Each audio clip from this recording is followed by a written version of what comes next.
Bonjour tout le monde. Aujourd'hui, émission numéro 47, spécial numéro 2 sur les élections fédérales du 28 avril 2025.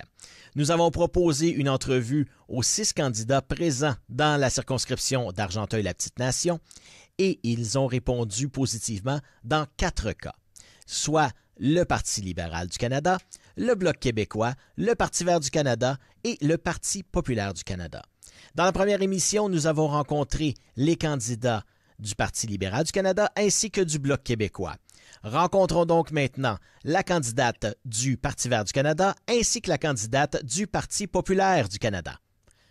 Bienvenue à Studio Libre.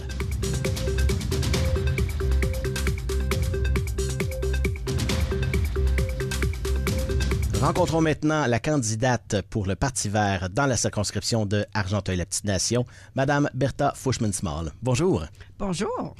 Et donc, on va commencer avec le top 3 des dossiers importants, prioritaires pour vous au lendemain de l'élection si vous êtes élu. Vous commencez par vous atteler à quel dossier? OK. Alors, c'était pas tout à fait facile de choisir seulement 3, mais ce que j'ai choisi, c'est 1, le renforcement de la souveraineté canadienne. 2, protection de l'environnement et réponse à la crise climatique. Et 3, d'arriver à l'imposition équitable. Alors, si je peux, je vais vous expliquer ce que je voulais. Absolument. On va commencer maintenant par le dossier prioritaire, l'indépendance du Canada. On en parle beaucoup. Souveraineté canadienne, c'est vraiment sur toutes les lèvres présentement, surtout face à nos amis américains. C'est ça. Même si on pense que les menaces venant des États-Unis sont manœuvres de négociation, cela nous pousse à réaliser à quel point nous sommes vulnérables. Nous devons rapatrier plusieurs capacités et industries que nous avons récemment abandonnées, comme, par exemple, la manufacture des vaccins. Nous devons former un corps national de réponse rapide aux urgences climatiques, au lieu de toujours compter sur l'armée canadienne qui joue plusieurs autres rôles importants. Nous devons prioriser la sécurité arctique et de nos côtes avec plus de patrouilles et de l'équipement adéquat en quantité et en qualité. Nous avons besoin de reconnaître notre dépendance sur les connaissances et l'expertise de nos peuples autochtones et de poursuivre plus de coopération avec eux. Nous avons chez nous des experts de cybersécurité, par exemple les gens de Citizen Lab à l'Université de Toronto, et ces gens doivent nous guider dans ce domaine aussi important. Et pour ce qui est de l'environnement maintenant, c'est le cheval de bataille du Parti vert. D'ailleurs, vous êtes pro-environnement et ça, c'est, je pense, la fondation même du parti. C'était toujours quelque chose de très important pour le Parti vert, c'est sûr. Et comme les maires à travers le Canada ont récemment déclaré, nous sommes déjà au milieu d'une crise climatique, avec les feux de forêt, des inondations, la sécheresse prolongée, les orages sévères, la chaleur extrême et le dégel de la glace et le permafrost au Grand Nord. C'est complètement faux de suggérer qu'on a besoin de choisir entre l'économie et l'environnement. Nous avons besoin de cesser immédiatement les subventions pour les entreprises pétrolières qui amassent des profits astronomiques, plus que 150 milliards de dollars entre 2022 et 2024 et qui ont pour but seulement d'augmenter les richesses de leurs investisseurs, dont la plupart ne demeurent pas au Canada. Nous avons besoin de subventionner les projets de l'énergie renouvelable, de construire un réseau électrique robuste à travers le pays, d'encourager le transport actif et en commun et un réseau de chargeurs pour véhicules électriques. Aussi, nous avons besoin d'offrir des fonds aux gens de faire leurs habitations plus énergie efficaces. Mm-hmm. On parle d'imposition équitable. Qu'est-ce que ça veut dire vraiment dans le concret? Ça veut dire que au Canada, nous avons maintenant le problème d'un abîme grandissant entre les super riches et les Canadiens ordinaires. C'est partiellement dû au système d'impôt avec les échappatoires dont les super riches et les grandes entreprises peuvent profiter. Et ça met un fardeau injuste sur les épaules des petites entreprises et les Canadiens ordinaires. Nous avons besoin d'augmenter le seuil sous lequel on ne paie pas d'impôts, de fermer les échappatoires et de retourner le niveau d'impôt corporatif, ce qui s'applique aux grandes entreprises, au niveau où il était en 2008, ça veut dire 18%, au lieu du niveau actuel qui est 15% et le plus bas du monde développé. Le Canada est un pays riche en ressources, riche en capacité et habileté de la population, riche en la diversité de ses peuples, et c'est honteux d'avoir les sans-abri, des enfants et des vieux affamés, des communautés autochtones sans eau potable et sans habitation adéquate. L'argent est là, mais tellement mal distribué. Le Canada est un pays qui valorise communauté et générosité, et je refuse d'accepter telle souffrance et angoisse dans un pays qui est si riche. Et que répondez-vous à justement les gens qui disent que le Parti vert est un parti utopique et que ce qu'il veut n'est pas en lien avec l'économie? Donc, qu'est-ce que vous répondez à ces gens-là? Mais je vais dire que le Parti vert a toujours produit des analyses économiques de leur plan. Chaque fois qu'il y a une élection, c'était bien écrit, bien décrit, ce qui est quelque chose qui n'arrive pas avec les autres partis, qui fait toutes sortes de promesses vagues que tout va bien aller, mais sans les détails. On a toujours pris le soin dans le Parti vert de détailler les frais et d'où l'argent va venir. Mm-hmm. Et que répondez-vous justement aux gens qui disent que l'économie et l'environnement, eh bien, ça va pas nécessairement ensemble parce que pour faire des profits, il faut nécessairement, exemple donné, on parle des ressources naturelles, eh bien, pour faire des profits, il faut les exploiter. Les exploiter, ben, ça vient à causer parfois des problèmes au niveau environnement. Mais c'est sûr qu'on ne suggère pas de complètement cesser toute activité avec les produits naturels. Ça, c'est fou. Mais on a besoin de penser pas seulement à ce qui va arriver demain, mais aussi de penser au futur. Comme grand-mère, j'ai des peurs pour mes petits-enfants et les générations qui vont venir après. Alors, pour moi, c'est une fausse économie de dire qu'on a besoin juste de regarder les profits immédiats. Et j'admire le Parti vert parce qu'ils sont clairs que pour n'importe quel projet, n'importe quel plan, il y a 3 choses qu'on doit considérer. Ce n'est pas juste l'effet économique, c'est l'effet social et l'effet environnemental.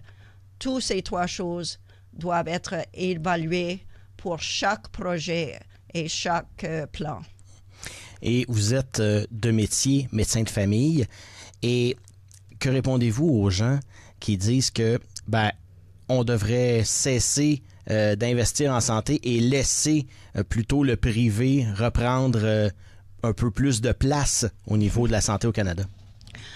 Je dois avouer que je suis venue au Canada, ça fait presque 50 ans, des États-Unis, parce que à la fin de ma formation, je voulais travailler dans un endroit où vos soins n'avaient aucun lien avec votre compte bancaire. Mm-hmm. Et j'ai aussi vu dans les autres pays, j'ai travaillé brièvement en Australie, chaque fois qu'on priorise côté privé, les soins, la qualité de soins va descendre. Alors, pour moi, c'est pas question. On a besoin de garder notre système public. On a besoin de le soutenir tant que possible. À ce moment, il n'y a pas assez de soutien.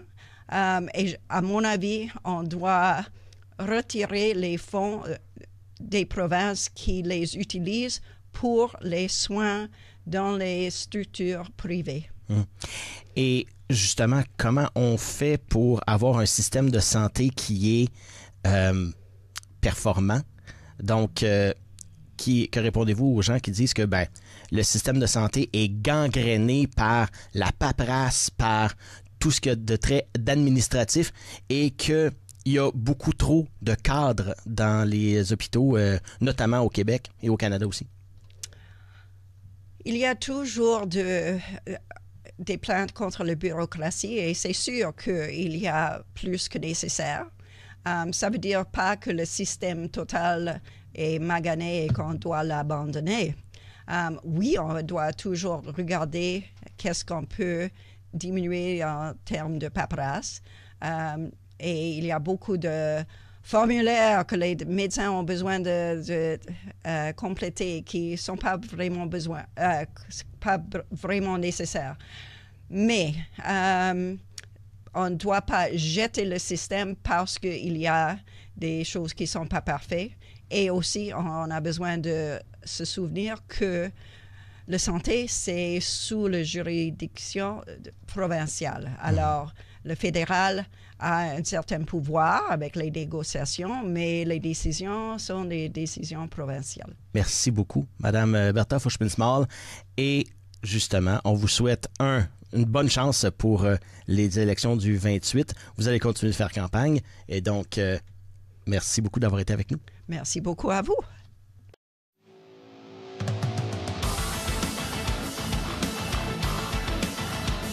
Bonsoir et bienvenue à GPW FM Capitale. Oh!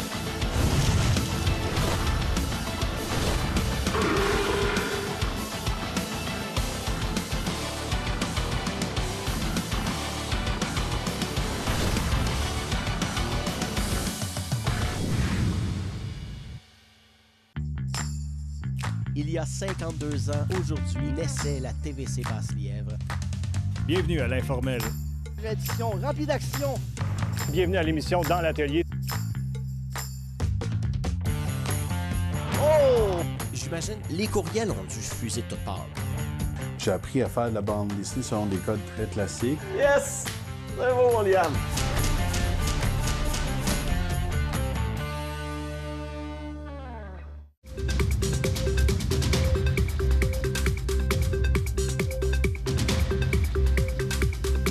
Rencontrons maintenant la candidate du Parti populaire du Canada dans la circonscription d'Argenteuil-la-Petite-Nation, Madame Lindsay Terrien. Bonjour, bienvenue. Bonjour, merci de l'invitation. Et donc, on va commencer par le vif du sujet, les dossiers prioritaires, le top 3 de vos dossiers prioritaires ou ceux que vous avez vraiment à cœur au Parti populaire du Canada et aussi pour la circonscription. Oui, le Canada, en partie géré par le gouvernement fédéral, je trouve que c'est trop gros. Les dépenses, il y a beaucoup de dépenses qui sont faites. Puis, tu sais, c'est pas une priorité en ce moment pour les Canadiens. Fait que ça, c'est une grosse chose. Et ensuite... Oui, l'immigration de masse. Il y a trop de gens qui sont arrivés en même temps et ça nuit à les Canadiens et les immigrants. Tu sais, quand on dit qu'il faut prendre soin de soi-même pour pouvoir prendre soin des autres, je pense qu'en ce moment, le Canada est en déclin avec les services qui sont offerts, qui devraient être... ça devrait être des bons services. Puis, l'immigration de masse, ça joue beaucoup sur ça. Et donc, pour ce qui est de l'immigration, vous avez dit que l'accueil de cette masse de monde-là qui est arrivée de l'étranger dans les dernières années, eh bien, c'est sûr que ça cause un engorgement au niveau des services canadiens. Donc, vous dites que ça amenuit un peu pour les Canadiens le service qu'on devrait recevoir. Donc, comment est-ce qu'on fait pour freiner un peu cet engorgement-là? Oui, bien, le Parti populaire veut un moratoire sur l'immigration. Donc, on veut revoir l'intégration de ces immigrants-là aussi. Je pense que les critères ils ont été un peu mis de côté. Puis il y a des illégaux qui ont passé. Puis en plus, on ne sait même pas combien qu'on est rendu d'illégaux. On sait aussi qu'il y a beaucoup de motels qui accueillent ces immigrants-là. Ça coûte, je pense, comme 78 000 $ pour un an pour un immigrant en ce moment. Puis pendant que, il y a des familles ici qui ont recours, aux banques alimentaires, exemple. Oui, banque alimentaire, merci. Fait que c'est un peu ça, je comprends, comme le Parti populaire n'est pas raciste, mais il y a quand même ce débat-là, puis c'est pas considéré... c'est pas de la méchanceté, rien, c'est vraiment de revoir notre capacité au Canada avec aussi l'infrastructure qu'on a, les routes, les maisons, les écoles et tout. Donc, je pense qu'il faut s'ajuster pour rééquilibrer ça, les services aussi à la population. Et puis après ça, on va revoir l'immigration, c'est vraiment de mettre ça équilibré, puis après ça, de rouvrir les portes, là, si on peut dire. Et vous avez parlé également des dépenses qui se font au fédéral.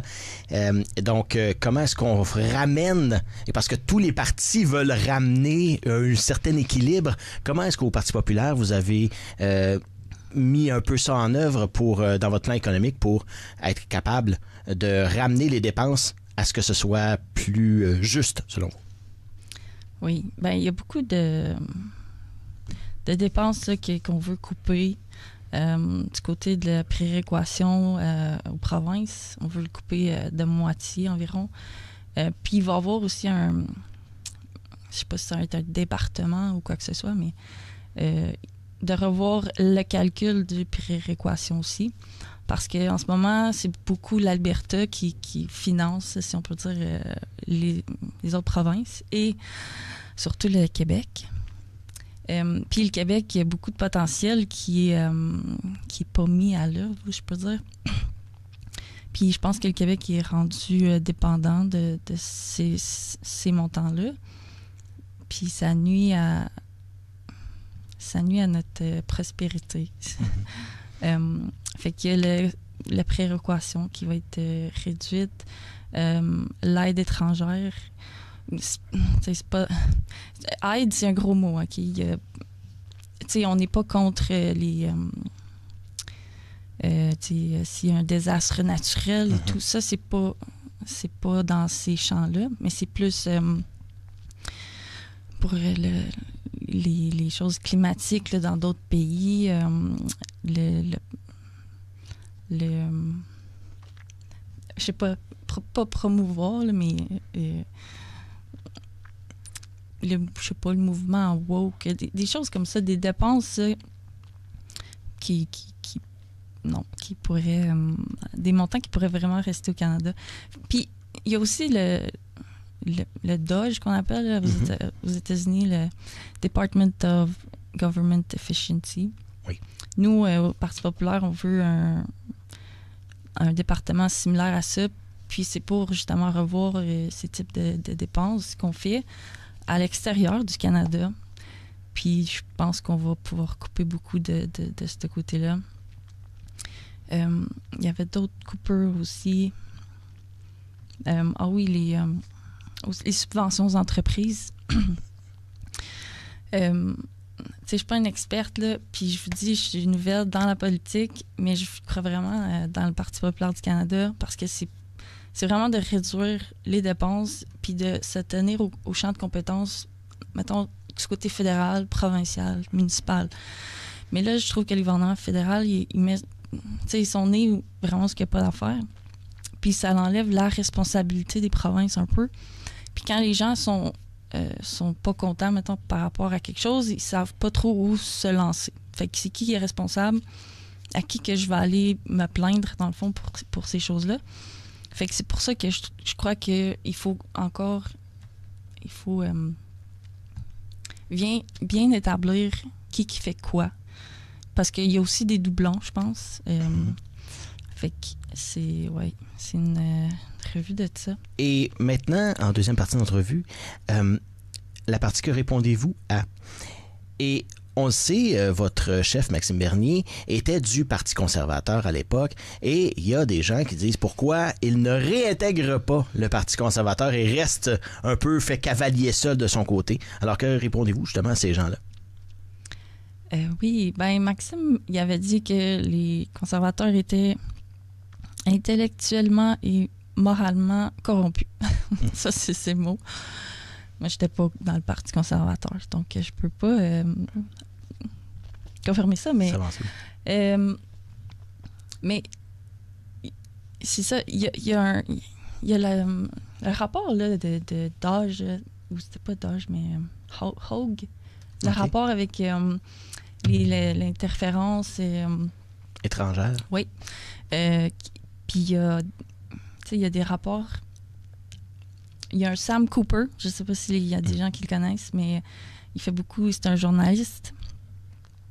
Puis il y avait aussi un ancien membre de C6 puis de RCMP qui dit que les conservateurs, il y avait les libéraux et quelques conservateurs qui étaient identifiés dans ça. Fait que, tu sais, il y a des... Pour parler, tu sais, conservateurs, que peut-être que c'est d'être là, je sais pas. Mais la différence entre le Parti populaire puis les conservateurs, c'est que nous, on veut s'enlever des mondialistes, puis je pense que les conservateurs, ils vont quand même rester dans ces champs-là. Surtout l'accord de Paris, l'immigration de masse, tu sais, oui, ils vont réduire, mais ils vont quand même garder un certain pourcentage. Oui, ça. Ça, c'est quelques points, entre autres. Là. Il y en a d'autres, mais... Ouais. Et donc, vous êtes nouvelle en politique, vous l'avez dit. Qu'est-ce que vous répondez à, justement, ceux qui disent que, ça prend des politiciens de carrière et des gens qui ont étudié soit en sciences politiques ou en droit et compagnie pour pouvoir se présenter, bien représenter une circonscription? Oui, je sais pas. Si vous voulez quelque chose de nouveau, c'est le Parti populaire du Canada. En anglais, c'est People's Party, donc pour le peuple. Je pense qu'on est plus en lien directement avec les citoyens. Tandis que les politiciens de carrière, peut-être que ils ont un écart plus grand avec la réalité des gens sur le terrain. Puis je me suis lancée en tant que candidate, justement, pour les voix des personnes plus proches. Puis je dis pas que je connais toutes, puis je vais l'avouer, je suis pas... mais il y a beaucoup de choses à faire. Puis je travaille au gouvernement, je ne le cache pas, depuis 16 ans. Je peux voir comment ça fonctionne aussi. C'est une mentalité. Puis je trouve ça aberrant que eux, mettons, ils passent des choses qui sont pas nécessairement bénéfiques là, pour les Canadiens. Puis ouais, je crois que c'est trop gros. Puis, tu sais, qu'est-ce que nous, on va faire, c'est vraiment vous redonner votre liberté aussi, parce que avec les mondialistes, là, En ce moment, c'est Trump, là, mais moi, je pense que c'est vraiment du côté des mondialistes avec le World Economic Forum, l'hystérie du climat. On n'est pas anti-pollution, on veut protéger notre terre et tout, mais ils ont mis l'emphase sur le CO2 vraiment trop. Je pense qu'ils essaient de nous faire peur avec beaucoup de choses, puis que dans le fond, c'est vraiment juste pour leur permettre de nous contrôler un petit peu par petit peu. Peut-être que les gens ne le voient pas tout de suite, mais je crois que ça s'en vient. C'est aussi une partie pourquoi que j'ai choisi le Parti populaire. Puis je conseille aussi aux gens, surtout les francophones, là, d'aller voir l'autre côté de la médaille, parce que je pense que ça nuit un peu aussi à l'exposure de certaines choses qui est découvert, puis que les médias traditionnels n'en parlent pas ou vont faire passer le message différemment. Bien, merci beaucoup d'avoir été avec nous. Et puis, on vous souhaite bonne chance pour le 28 avril prochain. Merci.